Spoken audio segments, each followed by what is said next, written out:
বক্তব্য রাখবেন মোহাম্মদ হাসান, প্রশিক্ষিত যুব সংঘ, ভোলা জেলা। বিসমিল্লাহির রহমানির রহিম। আজকের শিশু আগামী দিনের ভবিষ্যৎ। একজন নারী একজন আদর্শ মা। অসহায় নারী পুরুষ ও শিশু কল্যাণ ফাউন্ডেশন কর্তৃক আয়োজিত ভোলা জেলা শাখা কমিটির উদ্যোগে স্বেচ্ছাসেবী মিলন মেলা 2024 এবং অসহায় অবহেলিত মানুষের মাঝে কম্বল বিতরণ অনুষ্ঠান। এই অনুষ্ঠানকে যারা সুন্দর সাফল্যমণ্ডিত করেছেন সকলের প্রতি আমার শ্রদ্ধা ও ভালোবাসা। আজকের অনুষ্ঠানে উপস্থিত অসহায় নারী পুরুষ ও শিশু কল্যাণ ফাউন্ডেশনের কেন্দ্রীয় কমিটির সভাপতি এইচ.এম. ওসমান গনি চৌধুরী এবং উপস্থিত আছেন ভোলা জেলা আওয়ামী লীগের যুগ্ম সাধারণ সম্পাদক সিরাজুল ইসলাম। আর উপস্থিত আছেন আজকের এই অনুষ্ঠানের বিশেষ অতিথি এবং উপস্থিত রয়েছেন উপবিষ্ট সুধী মণ্ডলী। সকলের প্রতি আমার সালাম শুভেচ্ছা, আসসালামু আলাইকুম। স্বেচ্ছাসেবী সংগঠন, আসলে স্বেচ্ছাসেবী সংগঠন হলো মানুষের সেবায় আত্মনিয়োগ করা।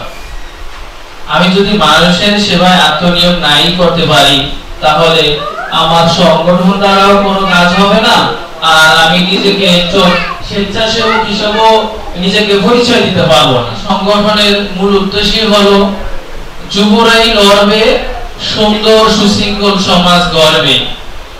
বর্তমান বিশ্বের বিভিন্ন দেশের গুরুত্বপূর্ণ সম্পদ তরুণরাই।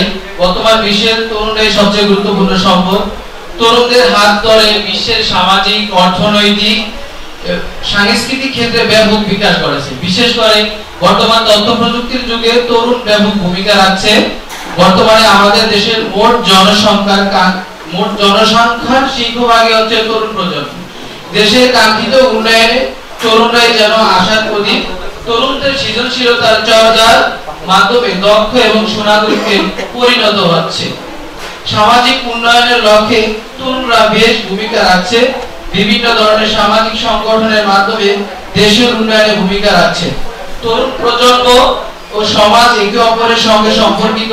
সমাজকে কেন্দ্র করে বর্তমানে বিভিন্ন সংগঠনের জন্ম হচ্ছে।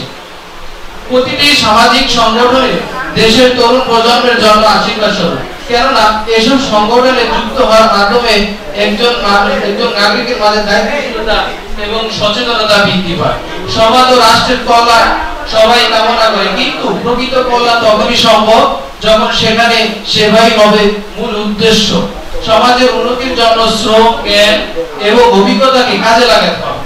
সামাজিক সংগঠনের লক্ষ্য উদ্দেশ্য বাস্তবায়নে প্রতিটি সংগঠনদের মাধ্যমে ব্যাপক ভূমিকা পালন করতে হবে। সমাজে বিদ্যমান বিভিন্ন সমস্যা সমাধানে এগিয়ে আসতে হবে। দায়িত্বশীল নাগরিক হতে হবে। সমাজে আদর্শিক বাল্য বিবাহ, যৌতুক প্রথা, নারী নির্যাতন এবং কিশোর অপরাধ, বিচারহীনতা, সংস্কৃতি বৈষম্য, অশিক্ষিত লোকদের প্রাধান্য বেড়েই চলছে। এসব সংকটে কাটিয়ে উঠতে হবে এবং সেই লক্ষ্যে আমাদের তরুণ প্রজন্মের এগিয়ে আসতে হবে। এই বলে আমি আমার বক্তব্য শেষ করছি। আসসালামু আলাইকুম।